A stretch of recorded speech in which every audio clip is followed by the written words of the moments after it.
안녕하세요. 전마항입니다. 오늘은 제가 협찬을 받아 영상을 만들었었던 RPA 전용 툴 두 가지인 블루프리즘과 UiPath에 대해서 다뤄보도록 하겠습니다. 제 채널에서 주로 다루는 내용이 업무 자동화 관련되어 있는 내용이다 보니까 RPA는 제 채널에서 가장 많이 다룬 주제 중에 하나인 것 같습니다. 사실 지금까지 굉장히 많은 툴들을 다뤄왔는데 블루프리즘과 UiPath 같은 경우는 제게 영상 제작 의뢰가 있었다는 점에서 굉장히 특별한 의미를 가지는 툴들이라고 할 수 있겠습니다.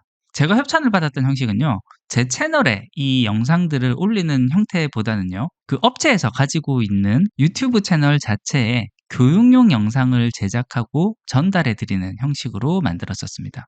UiPath라는 이름으로 유튜브 채널을 검색을 해보면 바로 UiPath라는 채널이 나오고, 여기서 강의라는 내용으로 찾아봤을 때 제가 만들어서 올렸던 스튜디오 X 강의가 1편부터 12개의 재생 목록으로 만들어져 있는 스튜디오 X 강의가 여기 포함이 되어 있습니다. 블루프리즘 코리아도 마찬가지로 채널을 찾아보면 이와 같이 현재까지는 제가 만든 9개의 영상이 올라와 있고, 최종적으로 하나의 영상을 추가하여 10개의 영상이 올라올 예정으로 되어 있습니다. 다른 RPA 전용 툴들도 있지만 특히 이 두 툴들의 특장점들에 대해서 따로 다뤄볼까 합니다. 아무래도 제가 영상 제작 의뢰를 받아서 직접 만들어 보고 조금 더 깊게 공부를 하면서 관계자분들과 조금 더 다양한 커뮤니케이션을 하고 깊게 공부를 해 오다 보니 다른 툴들에 비해 훨씬 더 긍정적인 시선으로 바라봤다라는 점은 제가 부정하지 않겠습니다. RPA 전용 툴이라는 것이 무엇인지를 한 번 더 살펴보도록 하겠습니다. 먼저 이 RPA는요, 로보틱 프로세스 오토메이션이라는 용어의 약자로 결국 사람이 직접 하는 일들을 컴퓨터를 통해서 자동화하여서 보색에 대신하게끔 시키는 일이라고 할 수 있겠습니다. 사실 이 RPA라는 영역 자체를 보면요, 꼭 RPA 전용 툴을 사용을 하지 않아도 할 수 있는 방법은 꽤 많이 있습니다. 가장 대표적인 툴들이요, 우리가 사용하는 사무용 소프트웨어 내부에서 실행할 수 있는 매크로가 있고요. 내가 아예 언어 자체를 공부를 해서 프로그래밍을 통해서 RPA 기능을 구현하는 방법이 있겠습니다. 그리고 RPA 전용 툴을 활용하는 방법이 있겠습니다. 이 매크로를 활용하는 방법은요, 가장 대표적으로 많이 사용하는 것이 VBA가 있을 것이고요. 내가 사용하는 사무용 소프트웨어가 마이크로소프트 오피스가 아니라 구글 워크스페이스 U이다라고 하면요, 구글 워크스페이스 내부에서 사용할 수 있는 앱 스크립트를 사용을 할 수가 있습니다. 그리고 아예 프로그래밍으로 따로 자동화 영역을 구현을 한다라고 하면요, 제 채널에서 자주 다루었던 오토하키와 같은 프로그램을 사용을 할 수도 있고, 파이썬을 이용해서 코딩을 할 수도 있습니다. RPA 전용 툴에서는 UiPath, 블루프리즘, 오토메이션 애니웨어, 그리고 MS에서 나온 파워 오토메이트가 있지만요, 저는 이 두 가지를 좀 대표적으로 비교를 하기 위해서 다루어 보도록 하겠습니다. 각각의 구동 방식으로 보면요, 매크로의 경우에는 VBA나 앱 스크립트 같은 경우는 사무용 소프트웨어에 기본적으로 포함되어 있는 기능들을 활용하기 때문에 이미 MS 오피스나 구글 워크스페이스를 쓰기 위해서 기본 사용료를 내고 있는 상황이다라고 하면은 무료라고 할 수가 있겠습니다. 그리고 프로그래밍 언어로 직접 코딩을 하는 경우 파이썬도 그렇고 오토하키도 그렇고 직접 프로그래밍을 하기 때문에 가장 좀 개발하는 것 자체는 어려움이 많이 따르겠지만 무료다라는 점이 굉장히 유용한 점이라고 볼 수 있겠습니다. 반면에 RPA 전용 툴들 같은 경우는 기업을 대상으로 해서 서비스를 제공할 때는 별도의 서비스 비용을 많이 받기 때문에 유료다라는 점이 다른 매크로나 프로그래밍을 하는 방법에 비해서 좀 안 좋은 점일 수는 있겠지만요, 보다 많은 사람이 편하게 사용할 수 있게 만들었다라는 점에서 사용하기 위한 난이도는 상대적으로 굉장히 쉽게 만들어진다라는 그런 장점이 있다라고 보시면 좋겠습니다. 일단 RPA라는 영역 자체가 컴퓨터에서 실행되는 각각의 응용 소프트웨어를 내가 원하는 순서에 따라서 자동으로 다양하게 실행되고 영향을 줘야 되기 때문에 기본적으로 만드는 것 자체가 쉽지는 않습니다. 그래서 RPA 전용 툴과 같은 친구들이 업무 자동화에 큰 도움이 될 수 있다라고 보시면 되겠습니다. 보통 기업에서는요, RPA를 도입한다라고 하면 제일 처음에는 보통 공통적인 업무 프로세스 중에 반복적인 업무들을 묶어서 전사해서 공통으로 사용할 수 있는 기능 구현하는 데 사용하는 것이 보통입니다. 2년에서 3년 정도면 굵직한 반복 업무들은 대체로 정리가 되는 것 같더라고요. 공통 영역이 어느 정도 정리가 되고 나면 이 RPA 영역을 개인 업무 영역으로까지 확장하여서 업무 효율화를 극대화하는 방법을 고려하기도 합니다.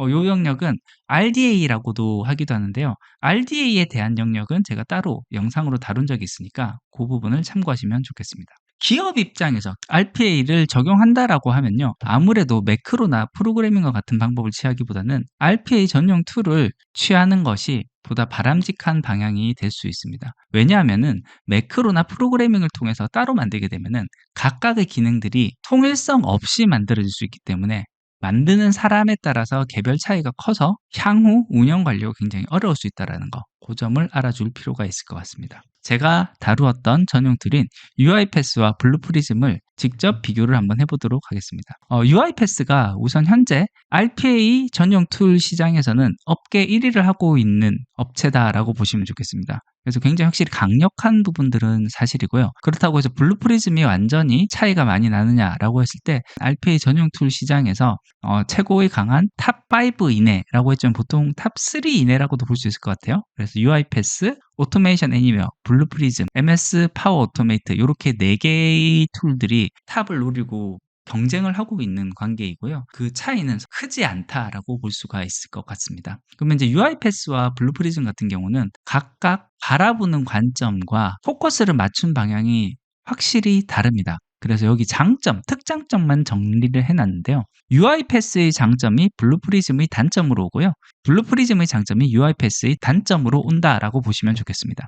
UiPath의 장점은요. 개인 사용자의 편의성을 굉장히 극대화했기 때문에 개인 사용자가 개발하기에 유리하고 굉장히 익숙하고 편안한 사용자 유저 인터페이스를 제공하면서 난이도가 쉽게 제공된다는 점, 이 점이 좋은 장점이라고 볼 수 있겠습니다.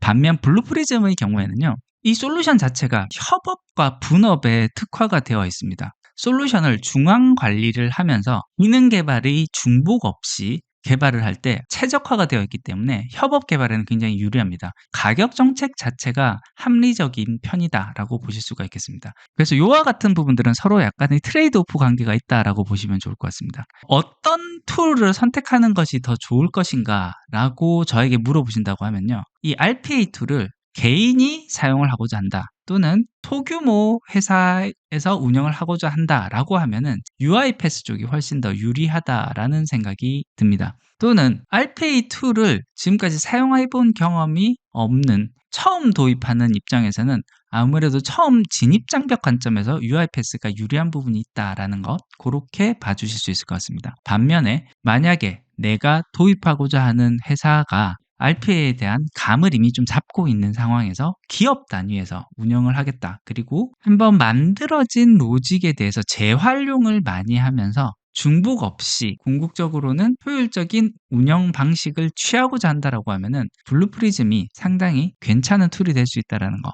요 점을 알아주면 좋을 것 같습니다. 예, 오늘은 제가 협찬받아서 교육 영상을 만들었었던 RPA 전용 툴 블루프리즘과 UiPath에 대해서 다루어 봤습니다. 이 외에도 여러 가지 좋은 전용 툴들이 있지만 제가 개인적인 의견으로는 각 툴들마다 특색이 있고 장단점이 있는 만큼 이와 같은 전용 툴을 도입하고자 한다라고 하면요. 각각의 특징과 장단점을 잘 확인을 하고 지금 내가 처한 상황에 가장 맞는 솔루션을 잘 골라보는 그런 지혜가 필요할 것 같습니다. 예, 오늘 준비한 것은 여기까지입니다. 끝까지 들어주셔서 감사합니다.